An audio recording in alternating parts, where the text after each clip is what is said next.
ሱብሃንአላህ ቁርአን ከቤት ማለት ቁርአን ጽፋት ቁርአን ጽፋት ካሚያ እንኳን የሰዎች መመሪያ ናቸው ከተባሉ መጽሐፎች አንድ በሚል ለዲነት ያደሰ ለነቢዩ ሰለላሁ ዐለይሂ ወሰለም ከኢሳ ዐለይሂ ሰላም በኋላ የተቋረጠውን የነቢይነት ውርስ ለረሱል ሰለላሁ ዐለይሂ ወሰለም አላህ ጅብሪልን ልኮ ሲያወርስ መጀመሪያ ያለው ምንድነው? አንብብ የእውቀትን ከፍታ የህይወትን መርህ ለነገራቶች የምንይዛቸውን አቋም መመርመር የሚጠይቅ ትዕዛዝ። ይሄው ቁርአን ዋህይ እየወረደ ነቢዩ ሰለላሁ ዐለይሂ ወሰለም የሚወርደውን ዋህይ በተርታ ሲያስቀምጡ በሱረት አልበቀራ ላይ የጀመረው ቢስሚላህ ካለ በኋላ ምንድን ነው የሚለው? ዛሊከ ልኪታቡ ላ ረይበ መጀመሪያ እዛ ጋር በነቢይነት ውርስን ሲያድስ አንብብ ያለው ነገር የት ውስጥ ነው ያለው? ቁርአን ውስጥ ነው ያለው። ቁርአን ሲጀምር አንድ ሰው ደግሞ ሲከፍተውና ያኔ በረሱል ሰለላሁ ዐለይሂ ወሰለም ጊዜ ደግሞ እያንዳንዱ ሰሃባ እየተነበረለት በልቡ አሳትሮ ሲያስቀምጠው መጀመሪያ የሚያገኘው ምንድነው? ላ ረይበ ይህ መጽሐፍ ጥርጥር የለውም። በዓለም ላይ የትኛው መጽሐፍ ማለት ይሄ መጽሐፍ እውነት ስለመሆኑ በውስጡ ምንም አይነት ጥርጥር የለም የሚል የለም። የትኛው እምነት ማለት ነው። እንደውም በተቃራኒ ምን ብሎ ነው የሚጽፈው? በዚህ መጽሐፍ ውስጥ የተለያዩ ስህተቶች ሊኖሩ ስለሚችሉ እነዛን ስህተቶች እንጠቁማቸዋለን ብሎ ከዛ በፊት ያለውን ስህተት ይሄ መጽሐፍ አሁን የሚነበበው ከመታተሙ በፊት ያለውን ይጠቅሳል። አንዱ ሁለት ሶስት ምናምን ብሎ ማለት ነው። በሚቀጥለውም ደግሞ ሊስተካከል የሚችል ነገር እንዳለ እየተናገረ ነው ማለት ነው። በቅድሙ ላይ የሚጀምረው ቁርአን ግን ገና ከተሰታነው ቢስሚላሂ ረህማን ረሂም አሊፍ ላም ሚም ዛሊከ ልኪታቡ ላ ረይበ ፊህ ሁደን ሊልሙተቂን። ይህ ቁርአን አላህን ለሚፈሩ ሰዎች መመሪያ መሆኑ ምንም ጥርጥር የለበትም ብሎ ነው የሚጀምረው። ስለዚህ ከፍተህ በብርሃን ምንም እንቅፋት በሌለበት ጎዳና ላይ እንደምትጓዝ አድርጎ ነው አላህ ሱብሓነሁ ወተዓላ። ከዚያ በኋላ ደግሞ ይህ ቁርአን 114 ምዕራፎች አሉ።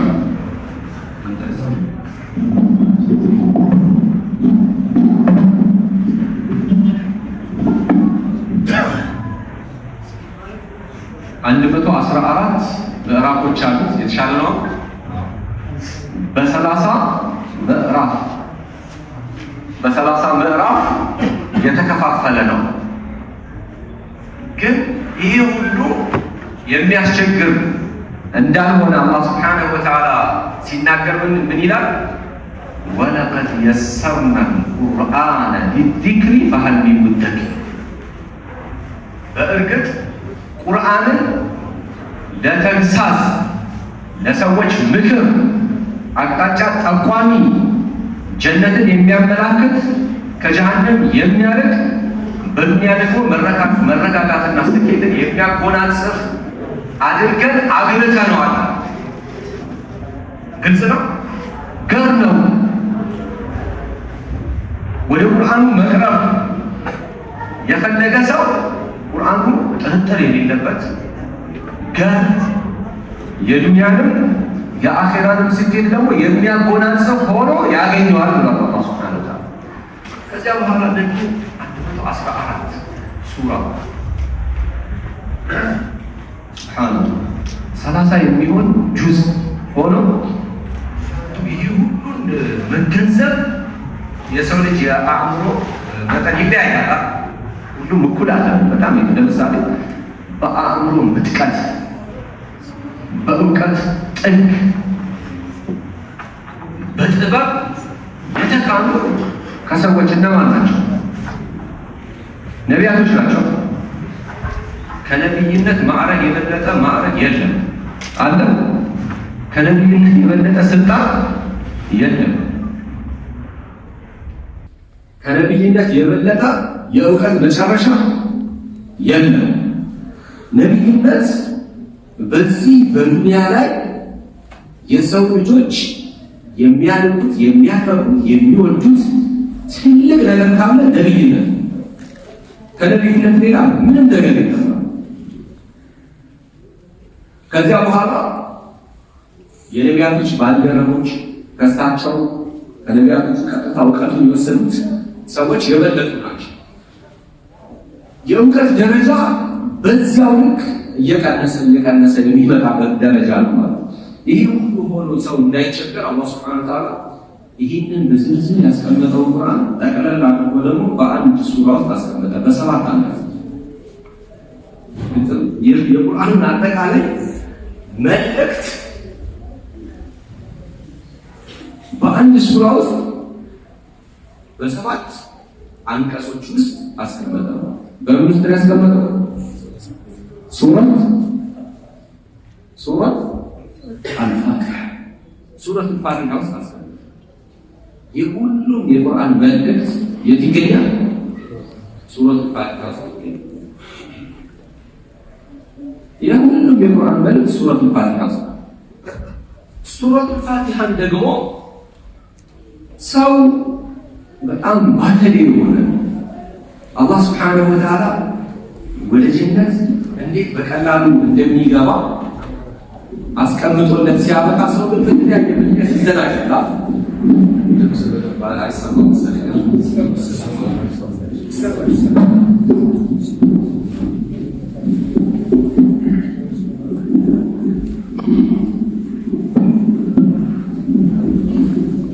እና ሱረቱ ፋቲሃ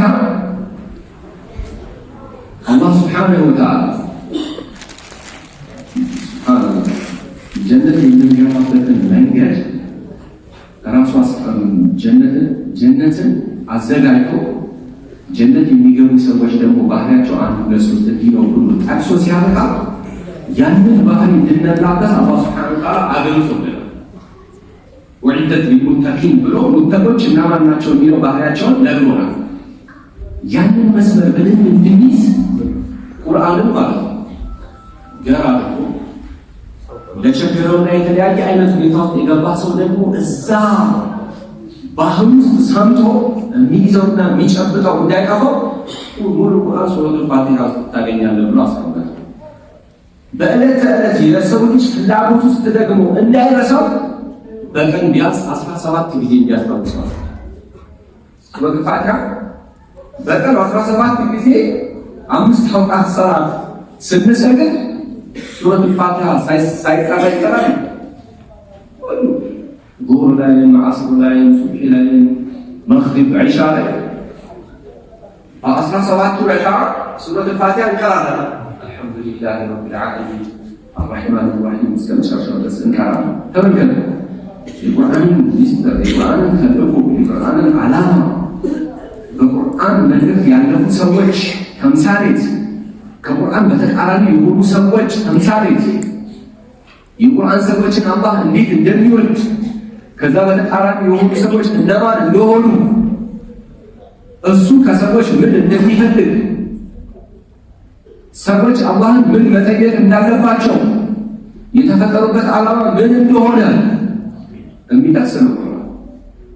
ፋቲሃም ይሄንን ነው ጠቅላላ አድርጋ የምታስቀምጥ። በዚህ አይነት መልኩ ካስቀመጠ በኋላ በቀን 15 ጊዜ እንድንቀራ 17 ጊዜ እንድንቀራ ይሄ በፈርዱ ብቻ ማለት ነው። ኢብኑል ቀይም ረሂመቱላሂ ዐለይሂ የፋቲሃን ትርጉም በአንድ ሺህ ገጽ አብራርቶ የፋቲሃን ትርጉም በስንት ገጽ?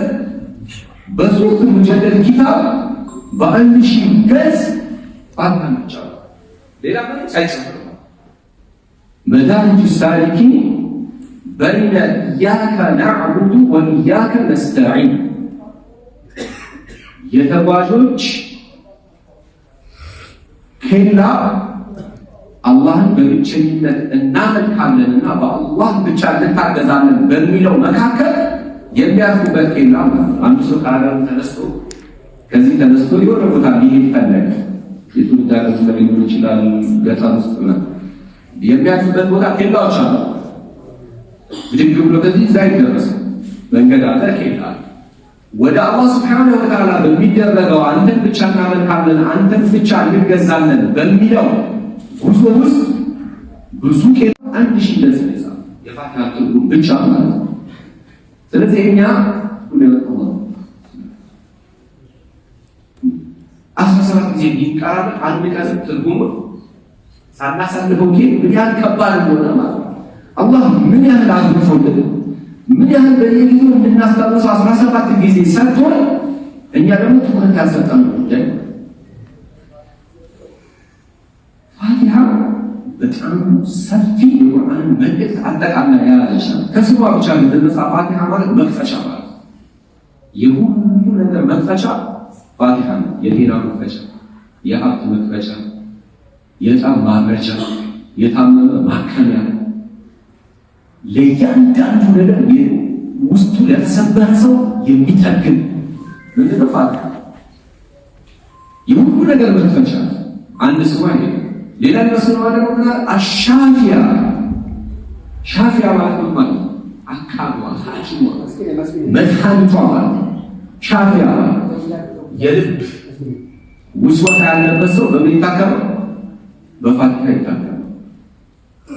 የስነ ልቦና መቃወስ ያለበት ሰው በፋቲሃ ይታከማል። የአካል ህመም ያለበት ምንም አይነት ህመም ያለበት በፋቲሃ ይታከማል። ልክ ሰሃቦቹ አንድ ጉዞ ላይ ያሉ የታመመ የሆነ ጎሳ መሪ አግኝተው ያ አስተናግድ ብሎ ያለውን ጥሩ ሳነግራቸው አጭሩ ሰውየው ታሞ ያለ እነሱ ካለው ከዚያ በኋላ ከሰሃቦቹ መካከል አንዱ ምን አለ ፋቲሃ ትክቱራበት። ከዚያ በኋላ ሰውየው ተነሳ ተሻለ።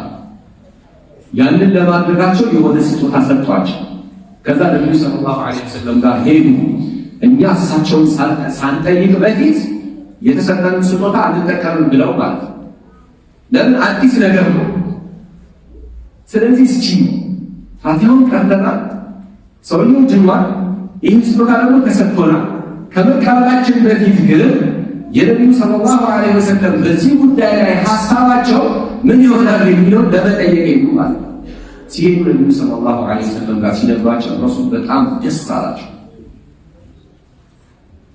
ይህቺ ፋቲሃ መድኃኒት እንደሆነች ምን አሳወቀ? በሉ ከተሰጣችሁ ነገር ለኔም አቋርሱኝ ያሉ ነብዩ ሰለላሁ ዐለይሂ ወሰለም። ፋቲሃ ምንድን ናት? መድኃኒት ናት። ብዙ ጊዜ ሰው በተለያየ ምክንያት ወይ ሲህር አለበት ተብሎ ሊሆን ይችላል፣ ወይ ደግሞ እንደዚህ አይነት ራስ አለበት፣ ወይ እንደዚህ ተብሎ በቃ ሰው ይባክናል። የተለያየ ቦታ ይሄዳል፣ እንደዚህ ይገባል፣ ኪታብ ያስገለጻል፣ እንጭት ነገር ይዞ ይመጣል፣ እንደዚህ ያደርጋል። የበለጠ ማዕት ይገባል ማለት ነው። የበለጠ በህመም ላይ ህመም፣ የበለጠ ከአላህ ሱብሓነሁ ወተዓላ ይራቃል። በሌሎች ላይ መመካት ይሄዳል፣ ከጀነት መንገድ እያራቀ ይሄዳል። ፋቲሃ ግን ብቻዋን ሱረቱል ፋቲሃ መድኃኒት ናት። ሌላ የፋቲሃ ደግሞ አልካፊያ በቂ ናት። ላለብህ ችግር ለምትፈልገው ዓላማ መድረስ ያ ነገር እንዲሳካልህ ለማድረግ ሱረቱል ፋቲሃ በትክክል ተረድተህ ጉዳይህን ደግሞ በእሷ መንገድ አላህ ሱብሓነሁ ወተዓላ ጋር ደርሶ እንደሚፈታ የቂን ነው ካደረገው ይሻላል። ልዩነቱ ምንድን ነው? ለምሳሌ አንድ ሰው ራሱን ቢያመው ሁለት ሰዎች ራሳቸውን ያመዋቸው አንድ አይነት ሐኪም ጋር ሄዱ። ሐኪሙ አንድን መረመረ። ሁለቱም ተመሳሳይ የሆነ የራስ ምታት አለባቸው። ለሁለቱም የራስ ምታት የሆነ ኪኒን አዘዘ። ሁለቱም ይጡታል። ሲጡት ምናልባት አንዱ ተችሎት ሌላኛው ላይሻል ይችላል። ሁለቱም ሊሻላቸው ይችላል። አንዱ ተችሎት ሌላኛው ላይሻል ይችላል። ሁለቱም ላይሻላቸው ይችላል። ስለዚህ መድኃኒቱ መገኘት ብቻ ሳይሆን ያ መድኃኒት በሰውነት ውስጥ ገብቶ ከሰውነት ጋር ተናቦ የአላህ ሱብሓነሁ ወተዓላ ደግሞ ቀደም እዛ ላይ ተቋጥሮ አንድ ላይ ሶስት ሲቆራኙ ያለው ውጤት ያስገኛል ማለት ነው። ስለዚህ ፋቲሃ መድኃኒት ነው። በቃ ምንም ጥርጥር የለም። መድኃኒትነቷ ደግሞ ምንድነው? ለሁሉም የቀልብም የአካልም በሽታ መድኃኒት፣ የአእምሮ የመገንዘብ ያለመገንዘብ በሽታ መድኃኒት ናት። ስኬታማ የሆነው ግን ያ መድኃኒቱን የሚወስደው ልብ የእኛ ልብ ማለት ለዛ መድኃኒት ምቹ ሁኔታ ይፈጠራል።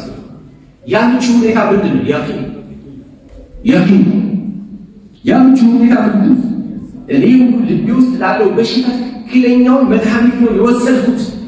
ይህ መድኃኒት ደግሞ አላህ ስብሓነሁ ወተዓላ የሚያድን አንድ ቦታ የሚለው ያቂን ካለ በፋቲሃ ሁሉ ነገር ይፈረጃል። ወላሂ ሁላችሁ ሞክሩት።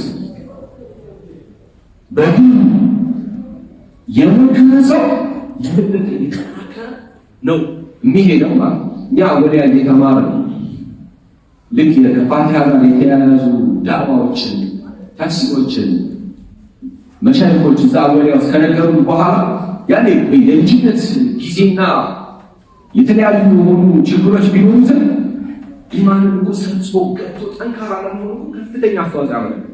በቃ የተነገረውን ነገር ይዞ በቃ ይሄ ነገርማ ሞክረዋለሁ የሚል ነገር የዛኔ ተማሪዎች በተለይ ደግሞ ሴቶች ይወቃሉ፣ ይጮኻሉ። ምን እኛ ልጅ ይህንን ነገር እንዳወቀ በቃ በእርግጠኝነት ሆነ ሄደን እንቀራለን። ምን እንላለን? ይሻላል የምንቀራው ምንድን ነው? ፋቲሃ። እኔ ቤት ውስጥ የኔ ወንድም መርካቶ ላይ የተለያዩ ነገሮች እየሸጠ እጁ እንደዚህ ተጣሞ መጥቶ እቤት ማለት ነው፣ ከመርካቶ ድረስ መጥቶ ማለት ነው። እጁ እንደዚህ ተጣሞ መጥቶ እቤት ላይ ያገኘ ሳይ እቃቱን ተለዋውጧል፣ እጁም ተጣሟል። ላቃና በሞክር እምቢ አለ። ምን ሆንክ ይጠይቅ እንደዚህ እየሸጥኩኝ አንድ ሴትዮ ዕቃ ገዛችና የሆነ ሳንቲም ሰጠችኝ። ስቀበላት ሳንቲሙን ባላስኩት እጅ በቃ ሽባ ወዲያው ምንድን ያደረኩት እጁ ያስኩት ፋቲሃ ቀራ ትትት ምናምን አልኩበት እጁ ላይ 7 ጊዜ ማለት ነው። ወላሂ እጁ ተስተካከለ። መጀመሪያ እንደዛ እንዳልሆነ ማለት ነው። ሌላም ብዙ ጊዜ ማለት አንድ ነገር ሲከሰት ልቡ ውስጥ የሚፈጠርን ድንጋጤ ለማብረድ ልቡ ውስጥ አንድ ነገር ለመወሰን ችግር ፈጥሮበት እዛ እዚህ የምትል ከሆነ ጊዜ ሲጠና ቁጭ ብለን ፋቲሃ 7 ጊዜ ቀርቶ ዱዓ አላህ ሱብሓነሁ ወተዓላ ያስተካክላል። ያንን ነገር ይፈታል። መረጋጋት በልብ ውስጥ ያመጣል። እቤት ውስጥ አንድ ነገር ሲፈጠር አእምሯችን ወደ ሌላ ነገር ቶሎ ማሰብ የለበትም። ማሰብ ያለበት ቶሎ ወዴት ነው? ወደ ቁርአኑ ማሰብ፣ ወደ ቁርአኑ መሄድ አለበት። በተለይ ደግሞ ፋቲሃን መያዝ መቻል አለበት እና አላህ ሱብሓነሁ ወተዓላ በፋቲሃ ውስጥ ያስቀመጠውን ነገርና እኛ ደግሞ በእጃችን ላይ አተነው ሌላ ቦታ ላይ የባከን የምንፈልገው ነገር ሱብሓነሁ ልክ አንዳንድ ጊዜ የሆነ ነገር ጠፍቶባችሁ ፈልጋችሁ አስፈልጋችሁ ታጡ በቃ ጠፍቷል ብላችሁ ተስፋ ስትቆርጡ የምትገቡትበት አጠገባችሁ አይሆንም ብላችሁ ያልፈለጋችሁበት ቦታ አግኝታችሁ አታ በቃ የኛ ህይወት እንደዚህ ለችግራችን መፍትሄ የሆነው ነገር አጠገባችን እጃችን ላይ ልባችን ውስጥ እያለ እሱን ደግሞ ሌላ ቦታ ላይ ይፈልጋል። ስለዚህ ፋቲሃ በቀን 17 ጊዜ እንደዚሁ ቀርተነው የምናልፈው ሳይሆን የህይወታችን ምስቅልቅል በህይወት ጎዳናችን ደግሞ በተስተካከለ መንገድ እየሄድን ግቡን እንድንመታ የሚያደርገን ሚስጥር ያለው ነው ፋቲሃ ውስጥ። ቁርአኑን ደግሞ ጠቅልለን እንድናውቅ የሚያደርገው ፋቲሃ ውስጥ ያለውና ፋቲሃ እንደቀላል እንዳለ ከፋቲሃ ጋር ያለን ግንኙነት ጠንካራ መሆን ሁሉም ችግራችን በፋቲሃ መፍታት እንችላለን የሚለው የቂን በልባችን ውስጥ በደንብ ሰርጾ መግባት አለበት። ሲጀምር ምንድን ነው የሚለው? አልሐምዱሊላህ ረቢል ዓለሚን ለዓለማቱ ጌታ ለአላህ ምስጋና ይገባል። ይህ ብቻ አንድ ኪታብ ነው። አልሐምዱሊላህ ረቢል ዓለሚን አልሐምድ ምስጋና የሚገባው ለአላህ ብቻ ነው። የሰው ልጅ ነቢዮች ለምሳሌ ነቢያቶች በመላኩ አላህ ይመሰገናል። ነቢያቶች ደግሞ አላህ የሰጣቸውን ነገር በትክክል በማድረሳቸው እናመሰግናለና ስናመሰግናቸው በትክክል ያመሰግነው ማለት ነው አላህ እንዲያመሰግን። የሆነ ሰው መስጊድ በመገንባት ሊሆን ይችላል፣ የተለያዩ ኸይር ነገሮችን በመስራት አላህ በፈለገው መልኩ ጥሩ አድርጎ ለሰዎች የሚጠቅም አድርጎ ይሰራና ታመሰግነዋል። የእውነት ያመሰግነው ማለት ነው አላህ ነው። ምስጋና በቀጥታ ለአላህ ስናደርግም ለሱ ኑር የተገባ ነው። የአላህን መንገድ ተከትለው ላደረጉ ሰዎችም ራሱ ደግሞ ምስጋናን ስናቀርብ ማን የተመሰገነው? አላህ ሱብሓነሁ ወተዓላ የተመሰገነው። ነገር ግን ሰዎችን፣ ጂኖችን፣ ወሊዮችን፣ ሸሂዶችን፣ ስዲቆችን፣ ሙኸረሞችን፣ ነቢያቶችን፣ መላኢካውን ተጨምሮ አላህን ቢያመሰግን ለአላህ ተገቢ ምስጋና አያመሰግኑም። ለሱ ለአላህ ሱብሓነሁ ወተዓላ ለሱ ጀላል የሚበቃ የሆነ ምስጋና አያመሰግነው። ስለዚህ አላህ ምን አለ? ራሱ ሲጀመር አልሐምዱሊላህ ረቢል ዓለሚን። ነቢዩ ሰለላሁ ዐለይሂ ወሰለም ምን አሉ? ላ ኑሕሲ ተናአን ዐለይክ አንተ ከማ አትነይተ ዐላ ነፍሲከ። አመሰግን አላህ ሱብሓነሁ ወተዓላ አንተን አመሰግን የቁጥር ልክ ኢንፋይናይት እናመሰግን ገደብ የሌለው ምስጋና እናመሰግን። ያንተን ምስጋና ቁጥረት አንዘልቀውም ማለት በነቢዩ አንደበት ማለት የእኛ ምስጋና ደግሞ የኔ ምስጋና ደግሞ ያንተን የመመስገን ልዕቅና ስለማይደርስ አንተ ራስህን እንዳመሰግንከው የተመሰገንክ አንተ ራስህን እንዳመሰገንክ የተመሰገንክ ሁና አልሐምዱሊላህ ለዓለማቱ ጌታ ለአላህ ምስጋና ይገባል። እንዴት የተባለ አልሐምዱሊላህ አላህ የሚል ስም አለ፣ ረብ አራብ የሚል ስም አለ። አልዓለሚን ደግሞ ከአላህ ውጭ ያለው ፍጥረትን በሙሉ የሚያካትት አልሐምዱሊላህ ስንል አንተ አንድን ሰው ብታመሰግን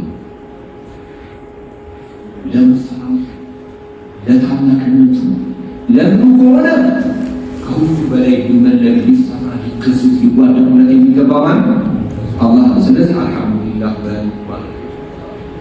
ሁለተኛ አንድን ሰው ብታመሰግን ሸር ስለሆነ ተንከባካቢ ስለሆነ የሚያስፈልግልን ነገር ስለሚያቀርብልን ከአደጋ ስለሚከላከልልን ከሆነ ደግሞ ረብ አላህ። ረብ ማለት ምን ማለት መሰለህ?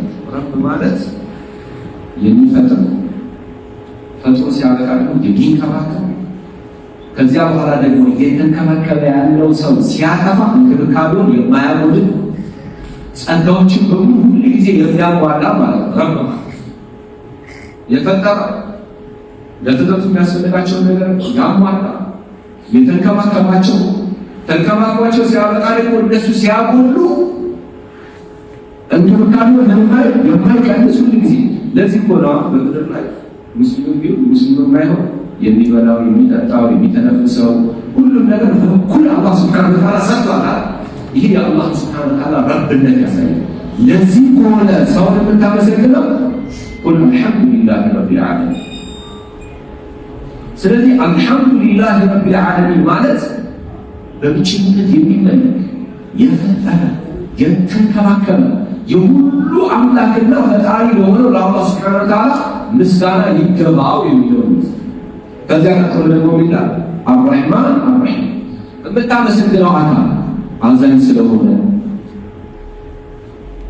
ሁሉም ነገር የሚያመቻችልን ስለሆነ ረሒም ስለሆነ ከሆነ ደግሞ ከአላህ የበለጠ ረሒም የለም። አላህ ሱብሓነሁ አርረሕማን አርረሒም ስንት ስሞች ተጠቀሱ? ሲል 4 ስሞች ደረስናል።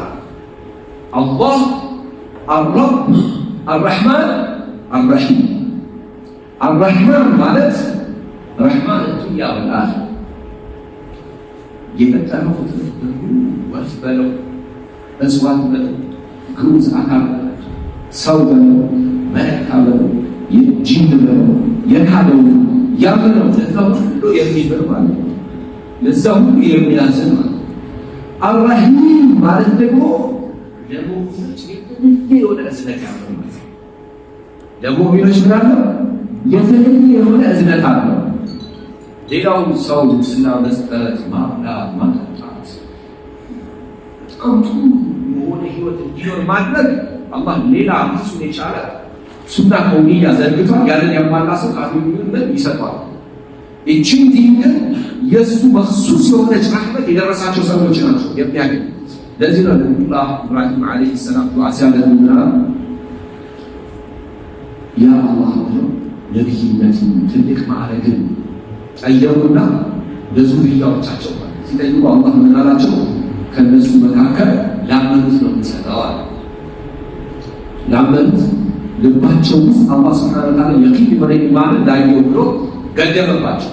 ከዛ በቀጣይ ደግሞ ዱዓ ሲያደርጉ ሌላ ዱዓ እዚህ መካነ ዙሪያው ላይ ያሉ ሰዎች ልክ ትተው ሲሄዱ ሀጀራ ማለት ዱዓ አለ ወንዙ ቃል የተማራት ከዛ ተዛራቸውና ለነብይነትና ለትልቅ ማዕረግ ዱዓ ሲያደርጉ ላመነው ሰው አላሉ አላህ ላመኑት የሚበላው የሚጠጣው የተስፋፋው እውነቱ ነገር ብለው ሲሉ አላህ ምናሉ ቃለ ወመካ ለካለው ይሄ የኔ ረህመት ለሱ ቢሆን አላቀርብበትም ለሱ ቢሆን ይደርሳል።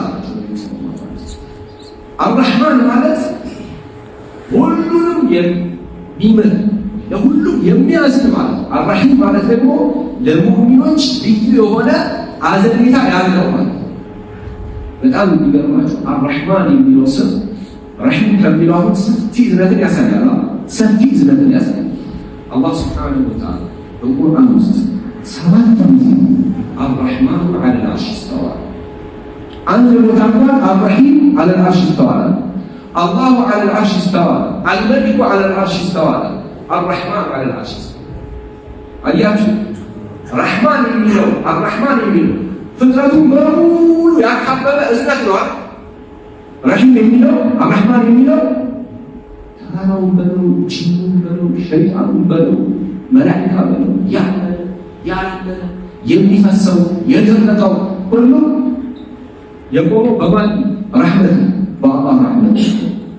ስለዚህ አርረህማን የሚለው የማያካትተው ነገር የለም።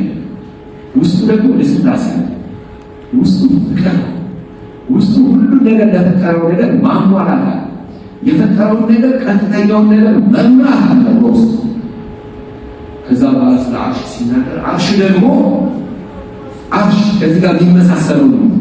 አርሽ ማለት አላህ የፈጠራቸውን ፍጥረታቶች በሙሉ ያካበበ ነው። አላህ ከፈጠረው ፍጥረታት በሙሉ ግዙፉ ምንድን ነው? አርሽ። ከአርሽ የሚገዝፋል የለም። ከአርሽ የሚገዝፍ 7 ሰማይ 7 ምድር በውስጡና በመካከላቸው ያሉ በሙሉ ተሰብስበው አርሽ ላይ ሲጣል አንድ ትልቅ ሜዳ የተጣለ ሳንቲም የሚያክል ተመልከቱ።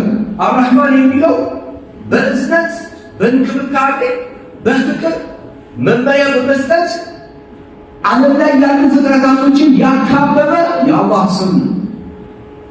አርሽ ደግሞ አላህ የፈጠራቸውን ፍጥረታቶች በሙሉ የነሱ ቁቦ ሁሉም እዛ ሁሉም ሳንቲም ነው የሚያክሉት በዛ ሰው። ስለዚህ አላህ ሱብሓነሁ ወተዓላ አርረህማን ዐለል ዐርሽ ኢስተዋ። ይሄ ንጉስነት፣ ኃያልነት፣ ማሸነፍ መሆን፣ ጥበበኝነት፣ ጌትነት፣ ብቸኛ ተመላኪነትን የሚያሳይ ነው። ግን አላህ ሱብሓነሁ ወተዓላ ንጉስ እንደገና አርረህማን ዐለል ዐርሽ ኢስተዋ። በዚህ በአርሽ ስር ሳንቲም በሆኑ ፍጥረት ውስጥ የምትኖሩ ፍጥረታቶች በሙሉ በአላህ አለሌታ ውስጥ ናቸው ይላል። ሚያረጋጋ ጠማእኒና የሚሰጥ አልመሊኩ ዐለል ዐርሽ ኢስተዋ ቢል የነቢያቶች ከባድ ባሉ መቋቋም አይችሉት። ንጉስነት አልጀባሩ ዐለል ዐርሽ ኢስተዋ ቢል መስበር፣ ሁሉን ማሸነፍ ይከብዳል። ይህ የነቢያቶች ልብ ሰዎችን ደግሞ በነባይ እንዲቀበሉት ለዚህ ነው ቁርአን አላህ ሱብሓነሁ ወተዓላ ለው አንዘልና ሃዘል ቁርአን ዐላ ጀበሊን ለረአይተሁ ኻሺዐን ሙተሰዲዐን ሚን ኸሽየቲላህ። ይሄ ተራራ ይሄ ቁርአን ተራራ ላይ ቢወርድ ኖሮ ተራራው ይናቁት ነበር። ይሰነጣጠቃል በፍርሃት የተነሳ። አልረሕማኑ ዐለል ዐርሽ ኢስተዋ የሚለው ቃል ሁለቱ እንዴት እንደተሳሰራላቸው የአላህ ስብሓነሁ ወተዓላ ረሕማንነት ፍጥረታቱን በሙሉ እንዴት እንዳካበበ ዐለል ዐርሽ ተብሎ የተጠቀሰው ደግሞ ዐርሽ ደግሞ ፍጥረታቱን በሙሉ እንዴት አካቦ እንደያዘ ማለት ነው። አላህ ምን ያህል አዛኝ ነው! በእያንዳንዱ በቁርአን ውስጥ የሚያስተላልፈው መልእክት ውስጥ በስፋት የእሱ ረሕመትን ሰዎች እንዲያዩ አላህ ያደርጋል። አርረሕማን አርረሒም። ከዛ ቀጥሎ ማሊኪ የውሚዲን የፍርዱ ቀን የቂያም ቀን ባለቤት ይሆናል። በቃ የዳኝነት መቋጫ ይግባኝ የሌለበት ውሳኔ የሚሰጠው መቼ ነው? መቼ ነው የሚሰጠው? የቂያም ቀን ነው የሚሰጠው። የፍርድ ሁሉ መቋጫ ይግባኝ የማይጠየቅበት ቀን የቂያም ቀን። የዛ ቀን ባለቤት ማን ነው?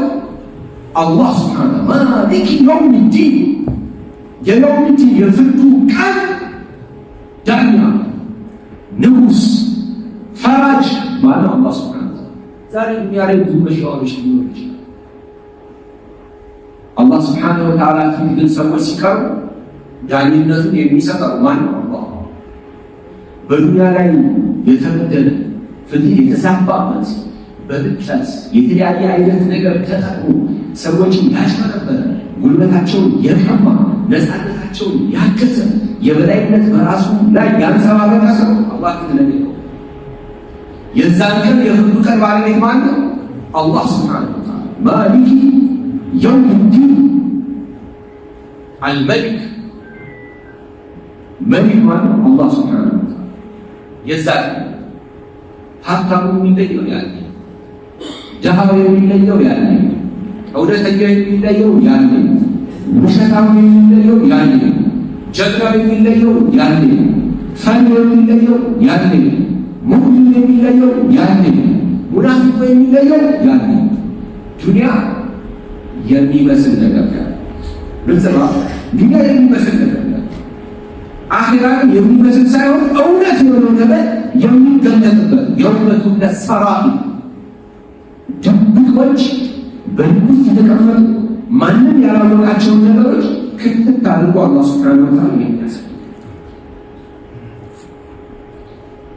ፍትህነት ደግሞ ምንም ላ ሙዐቂበ ሊሑክሚ ለአላህ ሱብሓነሁ ወተዓላ ፍትህ ይግባኝ ጠያቂ የለውም። ላ ሙዐቂበ ሊሑክሚ ማን ያለው አላህ ላ ሙዐቂበ ሊሑክሚ ለአላህ ሱብሓነሁ ወተዓላ ዳኝነት ውሳኔ ይግባኝ የለውም። የሰው ልጅ ግን አላህ እስከ መጨረሻ ድረስ ሰማይ ትከፈታለች፣ ከዋክብቶች ይረግፋሉ፣ ፀሐይ ትጠፋለች፣ ተራሮች ዶጋመድ ይሆናሉ፣ መቃብሮች ይከፈታሉ፣ የሰው ልጆች እርቃናቸውን ይነሳሉ። አላህ ሱብሓነሁ ወተዓላ ይልካል። የዛ ሰዓት አላህ ሱብሓነሁ ወተዓላ ለፍርዱ ሲመጣ ዋሽ ነው። በአላህ ሱብሓነሁ ወተዓላ ብርሃን ለፍርድ የቆሙ እርቃናቸውን ሰዎች ሁሉ ከአለም ጀምሮ እስከ መጨረሻው ሰው ይቆማል። ብርሃን በተለያየ አቅጣጫ በተሰነጠቁ ሰማያቶች መላእክቶች ይወጣሉ። የፍርድ ሸንጎን የተሰበሰበውን ለፍርድ ሰው ይከፍታል። ከዛ አላህ ሱብሓነሁ ወተዓላ የእያንዳንዱ ሰው ፍትህ የሆነ ውሳኔ ይወስናል። የዛን ጊዜ አንዳንድ ሰው ያስቀባል። በዚህ ቀን እንደዚህ እንዲህ አላረካም ወይ ነው አሁን ጌታ ያድርጋል ሲያይ ያለው ሁሉ አንድ ቀረ ይሰራል። በቃ ጀሃነም ገባለው ብሎ ይደነግጣል። የዛን አላህ ሱብሓነሁ ወተዓላ ይባል በዱንያ ሰጥተህ ነበር፣ አሁን ደግሞ አላካትትም አሁን ይያለው በሙስሊም ላይ ሽርክ ከሌለበት በአላህ ላይ ምን ካላጋ ይሄ የሰው ሀቅ ከሌለበት ሌላው ሲመጣ መሰከረ ወውዲዐ ኪታቡ ወጂዐ ነቢይይነ ወሹሃዳ መላእክቶች አሉ፣ ነቢያቶች አሉ። መላእክቶች የጻፉት ኪታብ አለ፣ ምስክር ይቀርብበት። ሁሉም ከመሰከሩበት በኋላ አላህ ሱብሓነሁ ወተዓላ ጌቶች አልቀበልም ይመስል ለምን መላእክቶች የጻፉት የተስተካከለ አይደለም የተዋሸባህ ነው ይላል። ምን የተዋሸበት ነገር ግን አንተ ዓዲ ይሁን ጌታ ነህና ከራሴ ከነፍስያ ካልሆነ በስተቀር ምስክርን አልቀበልም። የዛን ጊዜ አላህ ሱብሓነሁ ወተዓላ ምላሱን ያስራትና እጁን ተናገር ይላል። መላእክቶች የጻፉት እጁ የሰራችውን ራሱ ተናገራል። እሁን እያንዳንዱ አካሉን አላህ ሱብሓነሁ ወተዓላ የማይናገር የነበረውን እዛ ያናግረዋል። ከዛ በኋላ እንደበቱን ይፈታልና እሺ አሁን እስኪ እኔ ለእናንተ ስከራከር እናንተ በጀሃነም ትደፉኛላችሁ ወይ ብሎ የራሱ አካል ይነሳል። ማሊክ የውሚዲን ማለት ይሄ ይህን የሚያደርገው ደግሞ ምንድነው? ንጉሥ ለሆነው ሀብታም ለሆነው ለማንም አላህ ፊት ትልቅ የሚባል በስራው ብቻ ማለት ማሊክ የውሚዲን የፍርዱ ቀን ባለቤት ማለት አላህ ሱብሓነሁ ወተዓላ ብዙ እንዳኔ እዚህ ጋር አቋቋለ 5 ነገሮች ተጠቅሰዋል። እዚህ ጋር አላህ የሚለው የአላህ ስም ተጠቅሷል። አረብ የሚለው የአላህ ሱብሓነሁ ወተዓላ ስም ተጠቅሷል። አርረሕማን የሚለው ስም ተጠቅሷል። አርረሒም የሚለው ስም ተጠቅሷል። አልመሊክ የሚለው ስም ተጠቅሷል። በቁርአን ውስጥ በሐዲስ ውስጥ የምታገኟቸው ለአላህ ሱብሓነሁ ወተዓላ ስሞች በአጠቃላይ በእነዚህ በ5 ነው የሚገኙት። ግልጽ ነው። በቁርአን ውስጥ የምታገኟቸው የአላህ ሱብሓነሁ ወተዓላ ስሞች በሐዲስ ውስጥ የነገሩ በቁርአን አላህ ሱብሓነሁ ወተዓላ የጠቀሳቸው ስሞች ሁሉም የሚዞሩት በእነዚህ በ5 ስሞች ዙሪያ ነው። አላህ ማለት ብቸኛ የሚመለክ እሱ ሌላ ሊመለክ የሚገባ ጌታ የሌለ ማለት ነው። ዱዓ ስታደርግ ወደ አላህ ነው። ረብ ስታቃል ለአላህ ነው። ታምህ የምትጠይቀው አለኝ ብለህ አላህ ሱብሓነሁ ወተዓላ ነው። ሁሉም የኢባዳ አይነቶች የሚቀሩት ለማለት ለአላህ ብቻ ናቸው። አላህ ፈጣሪ ጌታ ተንከባካቢ አላህ ሱብሓነሁ ወተዓላ አዛኝ የሆነ ጌታ ማለት አላህ ነው። መሊክ የሆነ ማለት አላህ ሱብሓነሁ ወተዓላ። ስለዚህ ይህንን ነገር በደንብ የሚያዛለበት እነዚህ ሁሉ ካስቀደመ በኋላ ምናል ኢያከ ነዕቡዱ ወኢያከ ነስተዒን አንተን በብቸኝነት እናመልካለን፣ ከአንተም እርዳታ እንጠይቃለን። አላህን ሱብሓነሁ ወተዓላ በብቸኝነት ማምለክ ጋያ ይባላል፣ መቅሰድ ይባላል። ዓላማው የሰው ልጅ የተፈጠረበት ዓላማ ወማ ኸለቅቱል ጂነ ወል ኢንሰ ኢላ ሊያዕቡዱን አላህን ለማምለክ ነው የተፈጠረው። ከአላህ ውጭ ማንንም አናመልክ። ስለዚህ ዒባዳ አላህ ዒባዳን ማቅረብ ምን ይባላል? መቅሰድ ጋያው የአላህ ሱብሓነሁ ወተዓላ ውዴታ መፈለግ እሱን በማምለክ ውስጥ ይህ ጋያ ኢያከ ነዕቡዱ አንተን በብቸኝነት እንመለካለን እናመልካለን። ላ ነዕቡዱ ገይረከ ከአንተ ውጭ ማንንም አናመልክም። ላ መለከት ሙቀረብ ወላ ነቢይ ሙርሰል ወላ ሸጀረን ወላ ሐጀረን ከአንተ ውጭ ነቢይም መላኢካም ይሁን ማንንም አናመልክም። አንተን ብቻ ነው የምናመልከው። ከዚያ ቀጥሎ ማለት ወኢያከ ነስተዒን አንተን ለማምለክ ደግሞ ከአንተ እርዳታ እንጠይቃለን። አላህን ለማምለክ የአላህ እርዳታ ሁላችንም አሁን ከቤታችን ተነስተን ጉዞ አደረግን ብለን መስጂድ ለመምጣት የአላህ እርዳታ ባይኖር ኖሮ መምጣታችን የአላህ እርዳታና የልባችን የጭን ደግሞ ስለሚለያይ መስጂድ አንደኛ ስፍራ ቀድሞ የሚገባው ሰው የአላህ እርዳታ በጣም ያለው ነው ማለት ነው። ቀስ ብሎ ደግሞ ካለቀ በኋላ የሚመጣው ደግሞ በዛው ልክ የተጓደለበት ነው ማለት ነው። ሁሉ ጊዜ ከሆነ ዒባዳ የሆነች ነገር በቀነስን በዘገገን ቁጥር የአላህ እርዳታ በዛው ልክ አለመሟላቱን እናያለን ማለት ነው። ግልጽ ነው። ስለዚህ ሁሌ ምን መጠየቅ አለብን? አላህ አንተን ብቻ ነው የምናመልክህ፣ አንተን ብቻ ለማምለክ ያንተ እርዳታ ያስፈልገናልና ሁሉ ጊዜ እርዳን ማለት ነው። አንድ ሰው በቃ አሁን ሰው መጥቶ ሙስሊም ቁርአን በመቅራቱ ምን በማለቱ ሲደሰት የአላህ እርዳታ እንደማያስፈልገው ሲሰማው ወይ ደግሞ አላህን እርዳኝ ማለትን ሲያደርግ ቀስ እያለ ነው የሚገባበት ሊመጣ ይችላል። ቀስ እያለ ደግሞ በሌላ ነገር ተስተዋውሎ ወደኋላ ሊቀር ይችላል። ስለዚህ አንድ አላህ ባሪያ ወደ አላህ በተጠጋ ቁጥር ሁሉ ጊዜ እየፈራ ከዚያ እንዳይርቅ የአላህ እርዳኝ የሚል ነገር መጠየቅ እንዳለበት ይሄ የቁርአን አያ የሚያሳየው ነው። ለምንድን ነው የተሽከራከሩት ካሉ መቅደም የነበረበት እርዳን አንተን እንድናመልክ ባል ሆነ ግን ዓላማውን አስቀደመና ወደ ዓላማው እንዳያሻውን አዘገየው። አላህን በብቸኝነት ማምለክ የሚባለው ነገር ምን ያህል ከባድ እንደሆነ ለማሳየት ነው ሱብሃነሁ ወተዓላ ይህንን ያስቀመጠው ማለት። ስለዚህ እዚህ ድረስ ስንመጣ በቃ ይህን በደንብ ስንረዳ እኛ ነፃነት ያለን ሰዎች ሀብታም ሆነን ድሃ ሆነን ነፃነት አለ። ስልጣን ኖረን ስልጣን ሳይኖረን ነፃነት አለ። ታመን ጤነኛም ሆነን ነፃነት አለ። ግልጽ ነው አይደል? ለምን የኛ ጉዳይ ያለው በሁለት ነገር ብቻ ነው። አላህን በማምለክና ከአላህ እርዳታ በመጠየቅ። ከባለስልጣን ጋር የተያያዘ ምንም ነገር የለም። ከበሽታና ጤና ከመሆን ጋር የተያያዘ ምንም ነገር የለም። ግልጽ ነው። ሀብታም ከመሆንና ድሃ ከመሆን ጋር የተያያዘ ምንም ነገር የለም። በዙሪያችን ሰዎች ከመኖራቸውና በዙሪያችን ማንም ካለመሆኑ ጋር የተያያዘ ምንም ነገር የለም። እውነተኛው ከአላህ ጋር የሚያቆራኘን ነገር አላህን ማምለክና አላህን በማምለክ ውስጥ ከሱ እርዳታ መጠየቅ። ይህንን በትክክል የገባው ሰው በቃ በዓለም ነፃነቱ ያወጀ ሰው ማለት ነው። ይህ ነገር ደግሞ ያልገባው ሰው ስልጣን ሆኖ ባሪያ፣ ሀብታም ሆኖ ድሃ ማለት ነው። ጤነኛ ሆኖ በሽተኛ የሆነ ሰው ማለት ነው።